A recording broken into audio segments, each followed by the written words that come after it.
Hello, I'm Kyla and welcome back to the Infinite Library. It's really cold right now, so I'm wearing a cape. It's beautifully autumnal and very warm.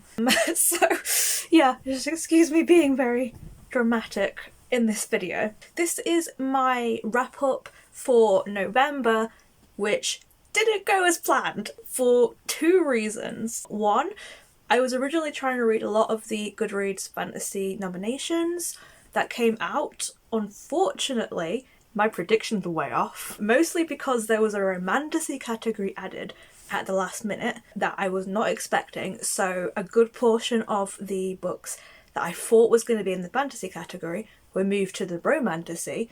I was also just kind of off in some places with the genre because that just happens sometimes when there's multiple genres. And then there were just some fantasy books added in that I did not expect to get put in there at all. Like, there were 3 Greek mythology retellings. Why do we need 3 Greek mythology retellings in one award set? I don't know. So yeah, basically that came out and I was like, there's no way I'm going to get to all these very different books that are now in the awards. Some of them I don't even really want to read. So I ended up just kind of throwing that TBR out and reading some of the books still that I kind of wanted to read from that. And then the other thing that unfortunately just kind of made me throw my TBR out the window was that I've basically been ill since Halloween. I just was really unlucky. I have just been kind of like really tired, I guess, lately, and my immune system's been super low. So I just caught illness after illness after illness throughout November. So I really wasn't in the mood to be reading too much that was kind of like too complex. I did somehow manage to get a few chunky books read, but I read an awful lot of just sort of simpler things for me to read while I really wasn't like when I was feeling foggy and stuff. So I ended up reading a lot of manga as well. So definitely didn't end up reading really what I expected to read at all this month, and it's just how it goes at the end of the day. Like, I couldn't predict that I was just gonna get really burnt out and really ill for all of November, essentially. I'm filming this at the start of December. I'm still kind of a bit ill. It's mostly just like really bad fatigue at the moment though, so I'm going to keep this wrap up pretty short because I need to go rest, basically. So I did actually I started to kind of vlog the process of me reading the fantasy books, and I did that in detail for my first book of the month, which was Bitterthorn. So I am going to just kind of show that video that I did back then, because I think my kind of impressions of it are going to be much better than what I remember about it now, like 4 weeks later, because I don't remember it that well anymore. I know I liked it, but I don't remember it that well. So when we get to doing that bit, I'm just going to kind of play on an old video where I was a bit more with it. But let's just get the stats out of the way first. So I did manage to read a total of 11 books this month, which I don't think it's that bad to say that I was kind of ill for a lot of it. A lot of them were manga, but it is what it is. But I still managed to get through 11 books. I managed to read a grand total of 3,467 pages, which makes an average of 315 pages a day, which sounds like a lot, but manga. And manga pages are so short, so I don't really see that as an accurate reflection of how much I would read a day. Format-wise, I read 8 of these books physically and 3 of them digitally. Genre-wise, to say I was reading the fantasy books of the year, I read 3 fantasy books, 1 sci-fi, 1 non-fiction, 1 graphic novel, and 5 manga. And the source where I got these from, I got 4 of those from my existing TBR. 1 of them I bought, 4 of them were from the library, and 2 were borrowed. So rating wise, I actually didn't have that bad of a month in terms of ratings. I had no 1 or 2 stars, I had 3 3 stars, 7 4 stars, and a 5 star, which I'm so happy I got a 5 star this month because I didn't have one at all last month, even though I read like over 20 books. So that does make it to be an average rating this month of 3.95, which is pretty damn good. So yeah, even though I was kind of really slow in my reading, which given I read a lot last month also kind of checks out for me to have a bit of a slower month, I was reading mostly stuff that I really liked. Not all of it. as you'll see. So now to get into the books I actually did read. First, I read Bitterthorn by Cather, which is an adult fantasy book. I rated this really high. I really liked it. It is essentially kind of like a twisted fairy tale retelling, and I rated it about 4.5, so quite high. I'm now going to just clip forward to what I said about it. So I finished my first of the books that I wanted to read for this month, which is Bitterthorn by Cather. I really liked this one. I kind of went into it not knowing anything about it other than that it was sapphic, that it's kind of a gothic fairy tale, and that was honestly all I needed to know. I kind of figured it was going to be something I would like, and I was so right. This is very much kind of a Beauty and the Beast take. It's like this gothic fairy tale about this girl who's the daughter of a duke, who's kind of very Snow White, Cinderella-like. Her father's kind of remarried after her mother's death, and she's just kind of invisible in the family. She has no place there. And it very much deals with themes of loneliness, of not really having a place in the life that's kind of been set out for you, and about finding where you belong. And I really enjoyed it. The romance was very slow burn, and I was actually okay with that. I really enjoyed the interactions. I liked the very sort of slow, soft pace that kind of went through the whole thing. It's not a book that is super exciting where a lot of different action-packed events happen. It's just very slow and lingering. And I really enjoyed it. I actually finished it in 2 days, I think. It was a quick read for me. I just kind of wanted to keep reading to find out what was going to happen. A very sort of haunting, beautiful read. I really like the writing style, and I'll definitely be looking into other things that Cather writes in the future. So overall, I'd give my rating sort of a 4.2, 4.5, I think. It didn't quite hit the 5-star for me. Like, it didn't make me cry, it didn't make me sob. I was invested, but not as emotionally invested as I would have been with some 5-star reads.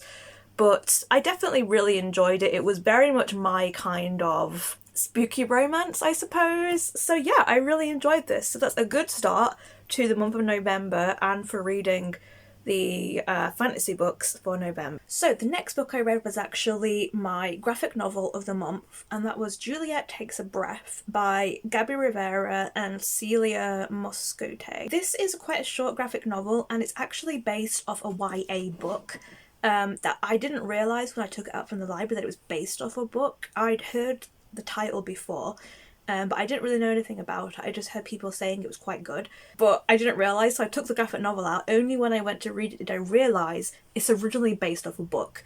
And for a second I was just like, oh, should I just wait and read the book? But I really like the art style of Juliet Takes a Breath in the graphic novel format, so I just thought, I'll just read it, and if I do really like it, I'll pick up the book at some point. And I'm happy to say I did really like it. I rated it like a low 4, I think. The art style was really gorgeous.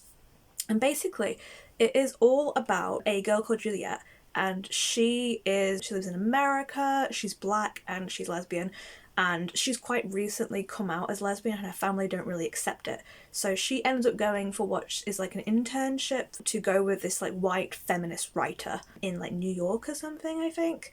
And she's like kind of hoping this is going to just like really take off her future and help her understand herself a lot better. And it does help her understand herself a lot better, but not in the way she expected. It's a really thoughtful book. It deals with a lot of topics that I think are really interesting. It deals with a lot to do with race as well as with sexuality. It also deals a lot with trans people. Also kind of about like body confidence, that kind of thing. And yeah, I really enjoyed it. It was really good. I would highly recommend it. I could probably give a better review of it, but I'm just going to keep it short in this time. But I definitely will be checking out the book, and when I do so, I'll probably give a sort of a more in-depth review then about how I feel the politics of it are really interesting. The next book I read was the one that I had started last month as part of Becca's Spookopoly-thon, and that was Cassandra Clare's Swordcatcher.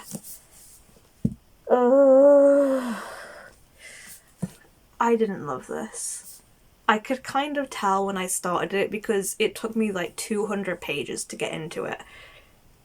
And I just had a lot of issues with it. I really wanted to like it, you know. I do like Cassandra Clare's books for the most part. I like when she does historical fiction, and I was kind of like, oh, it's interesting to see what her first adult fantasy is going to be like. But it just didn't really work for me, unfortunately. Like, I really like the characters in this book, but I think the main issue I had was just with the pacing. I mean, I had more issues than just the pacing, but my main issue was with the pacing, because it just felt that everything was moving at a snail's pace. And this is like not a small book. This is really big. This is like a 600-page book, essentially. And if I'm being honest, I feel that the amount of events that actually happened in the whole plot of this did not need it to be a 600-page book. It could have been half the size with like a good edit. And I just, yeah, I didn't find it massively interesting in terms of the plot. But when there was plot, it was okay, but again, I just found the pacing was horrendous. So I was just found it really dragged, I found it really frustrating. I did enjoy the main characters, but I can't really say that I really loved any of them. None of them really majorly kind of like stuck with me, I suppose is the word. I think I liked Merrin the most, who is like a side character at best. I'm also going to say something that might be controversial, in that I personally didn't think that the duo perspective worked that well, because for a large part of the book, this perspective that was sort of like the main guy who's the sword catcher Kel, his was kind of the one that was actually most involved in the plot. And the girl, whilst she was just kind of fine, she was so far out of the main plot a lot of the time that it wasn't until much further in, like they didn't even meet till like a lot further in. I am going to go into some spoilers for this, so feel free to skip forward if you want, just because I feel like I can't really express my disappointment that well without kind of going into spoilers for this. But it kind of just felt like they were two totally different stories and they didn't mesh very well. And I did kind of find them sort of interesting as characters. I liked Kel much better than Lynn, but as the book went further on, I felt that they were making much more stupid decisions, and decisions that maybe didn't necessarily match up with how I'd kind of seen them acting earlier on in the book. And I did find the ending like quite disappointing, and I felt that it never really went anywhere. Like, it was doing a lot of setup, and I really just wanted like things to actually be going somewhere, but it really just did feel that this book's plot was kind of like on a quarter speed. And I just found it really frustrating. I also kind of struggled with the world building, honestly. Like, I don't think it was massively original. I found it very dense, and that's part of the reason why it took me at least 200 pages for me to really start getting into it. Yeah, it really wasn't crazy on it, unfortunately. I think I rated it a 3, but we're kind of talking like, I didn't want to be so harsh as to be like a 2, because I did manage to finish it. There were moments I liked, and there were characters that I liked, so I was like, I can't really rate it a 2, but it is kind of on the lower boundary of a 3. And I honestly don't know if I'm going to continue it. The next book, which is The Brag Picker King, is not out until the year after next anyway, I don't think. But I think unless I hear really good things about that book, I'm probably not going to be carrying on this series, because I just don't care enough. And it's a shame. Obviously, it's been getting a lot of hype. It's one of the most hyped books of the years. It's had like 1 million special editions. But for me, as a Cassandra Clare fan, as a fantasy fan, I just don't think it worked that well, and I just didn't really find it hugely interesting, which is a shame, but it is just how it goes. I also, this is just a small thing, but I had a lot of issues with kind of how the races were depicted in the world. There was a lot of kind of like, we're talking around what race they are, but it's really obvious that like these people are Asian and these people are black, and these people are kind of based off Jewish people, and I didn't really like how that was done at all. It just felt kind of silly, I suppose, and I appreciate that she was trying to put in other races, but the way it was written I don't think was well done, and it also just meant that a lot of them were stereotypes, which really frustrated me. Like, I think that the Jewish people who were they were kind of like Lynn's people, and they were very kind of based around Jews, I think, and I found that really awkward, mostly because of how Lynn was with them and how she spent so much of the book being quite not with them, but still kind of respectful of her heritage. And then she does something near the end, which I really dislike, and it kind of feels like it's a big like kick in the face towards her whole community. So I really didn't like how that played out. I really don't like how Cassie writes race in this book. It's a real issue for me, and it's a shame because she's not always this bad, I guess, but I think with her trying to make this like fantasy world, she's kind of just swapping things in and out to try and make them still make sense, but I just didn't like how it was done, basically. So yeah, it's a shame. It was a slog of a book for me to get through. It's part of the reason why I was also a bit slow at reading, because I had to keep putting this down and picking up something else to read, and literally everything else I was reading, I was just like, oh, this is so much better than reading Swordcatcher. But yeah, I persevered, I got through it. I regret it slightly, but you know, I wanted to be able to give an accurate review for it because it could have really gone somewhere in the last half, which is what I was hoping it would do, but unfortunately it just didn't for me. And I found the ending quite disappointing, and I just don't think it's going to be one I continue. So yeah, I'll still read more Cassie Clare, I always will, but at least for me, I don't think this series works for me. So that's a shame, but it is what it is.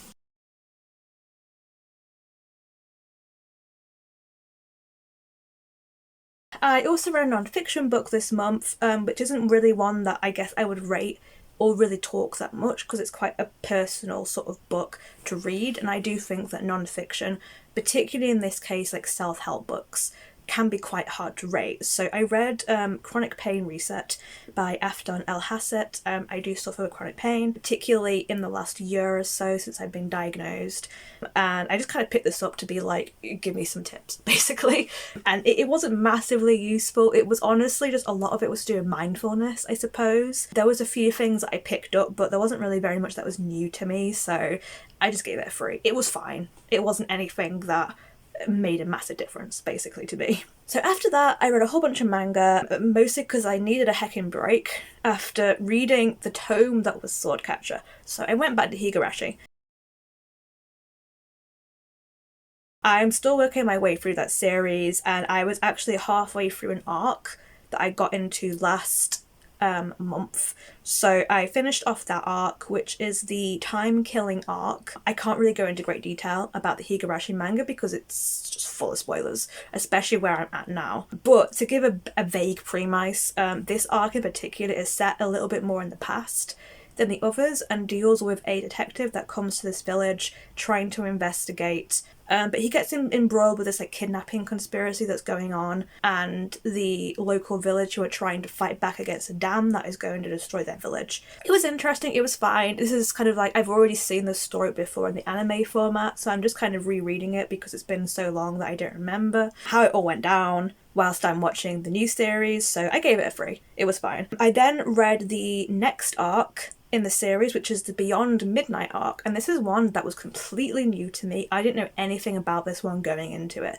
and it's actually an arc set in future scenario where the village that the place is set, everyone's died or they've been evacuated after this big event that happens, and it's set like a good portion after probably about 5-6 years later, I think. And one of the characters from the original series comes back for a specific reason, but there's also, it's just kind of like a weird mystery kind of story, I suppose, because there's a whole bunch of other people from like all different walks of life who aren't originally connected with the village, who also just all end up finding themselves together in this one night in the village. And there's also a murder mystery going on and weird things are happening. It was just really different, and it honestly didn't feel very kind of Higurashi in tone. It felt more Umineko in tone, actually. But I actually really liked it. I think I rated like a 4 overall. It was not what I was expecting, but I had a good time with it and I enjoyed it. So yeah, if you're interested in Higurashi and that is an arc that you've never heard of, don't go into it expecting typical Higurashi. It's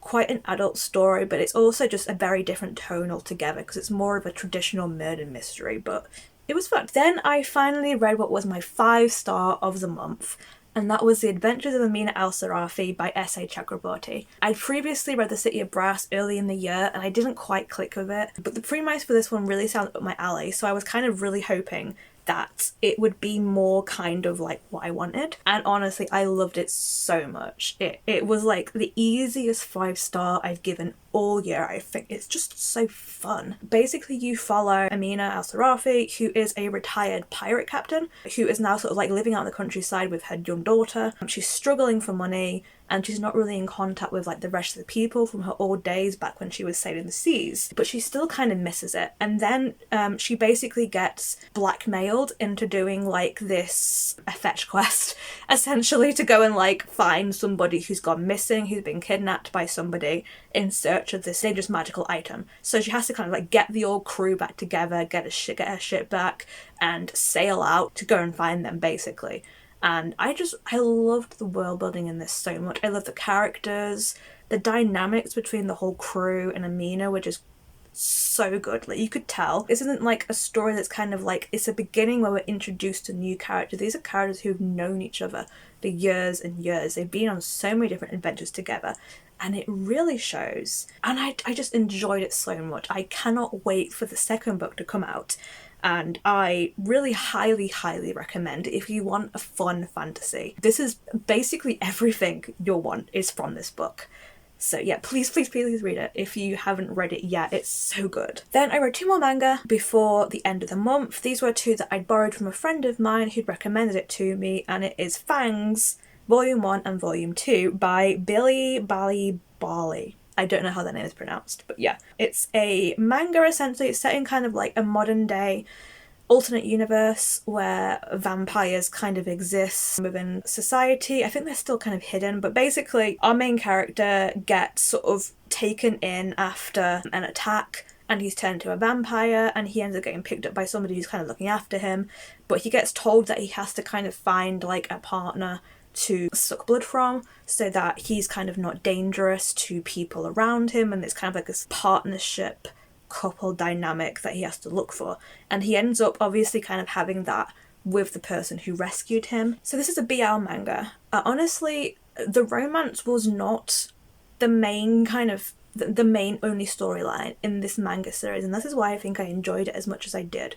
because there was some really good world building in this series. There was a lot more than just the 2 characters kind of in the story. We got to see kind of a lot about the society of the vampires and how they exist, and we got to see about the different problems that people are going through. So there was this like really interesting cast of characters even outside of the main couple, and yeah, I really, really enjoyed it. I think I gave it a 4 overall. I think there was a few things that I wasn't too keen on. I wasn't so keen on how like the main guy, because he's like young and new to this, kind of gets infantilized a lot, both in the art style and by the people around him. I think that was like the one thing I didn't like, but otherwise I really liked it. It was surprisingly sweet, even though there's a lot of smut going on. He's kind of in this like very physical relationship with the person who's rescued him, but he isn't at a point yet where he's able to trust this person enough to be able to commit romantically to him. So it's a lot about him learning about the world of vampires and him trying to learn about this person who rescued him to see if it's someone who he can kind of really commit to and trust. So it is an ongoing series. Volume 2 ends on a real cliffhanger, and I have no idea when Volume 3 is coming out, so that's kind of like a bit of a gut punch at the end, because there is no release date yet for Volume 3, and I really want there to be, because I need to know what happens next after the cliffhanger of that ending, because my god. So the final book I read this month was actually my book club book, and that was The Darkness Outsiders by Elliot Scrafer, and I am pleased to say that I also really enjoyed this one. I found it really hard to rate, honestly, because it just really surprised me, honestly, with like where the story went. I think it's not quite a 5, but it's like a high 4, almost a 5. And yeah, what can I say about this book? This is a sci-fi book. It's essentially about these 2 boys, Ambrose and Kodiak, and they wake up on this spaceship on like supposed to be a rescue mission. And they wake up and they don't have any memory of the launch. They don't even know why there is someone else there, because it was supposed to be a solo mission. And as things kind of unfold, they realise that there is something much deeper going on than what they have been led to believe, that the AI is not to be trusted, and the two also end up forming a bond which ends up becoming kind of a focal point of this book.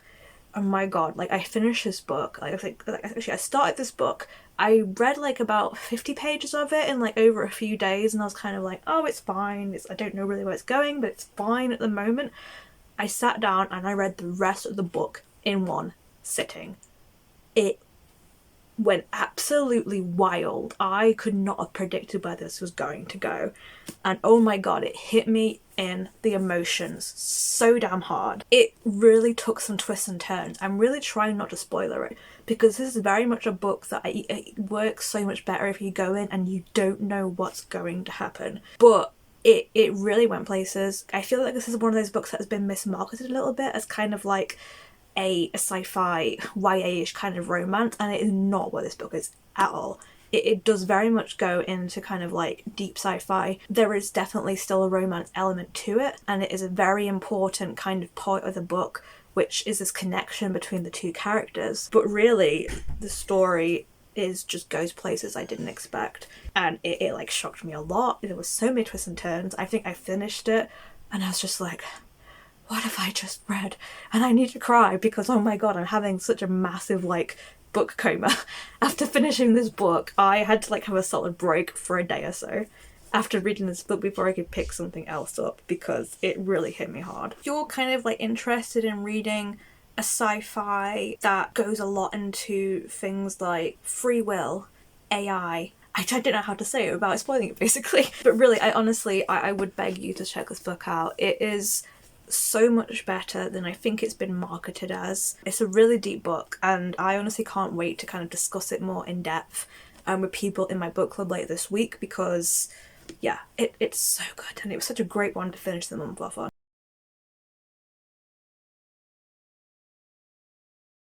Editing update. I also forgot to say that during the month of November I went to the first Booktube meets up in Newcastle, which was a really good time. It was so nice to see the Booktubers speak at their panel, to meet other Booktubers and other people in the community.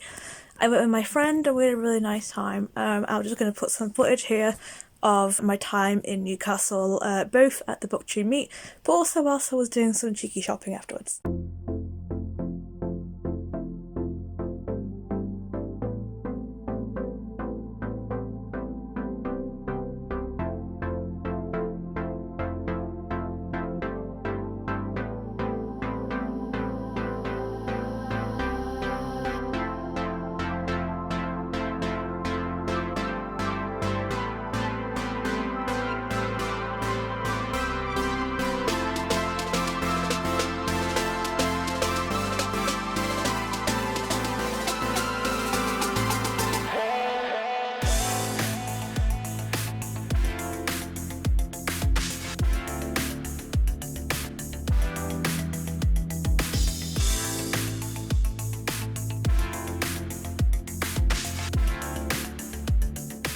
So that is it for my wrap up for this month. I've got some fairly low-key TBR plans for the month of December, and yeah, I'm not going to hold myself to doing too much. So that's it from me. I will see you in the next video, and until then, stay safe, stay cozy, and bye.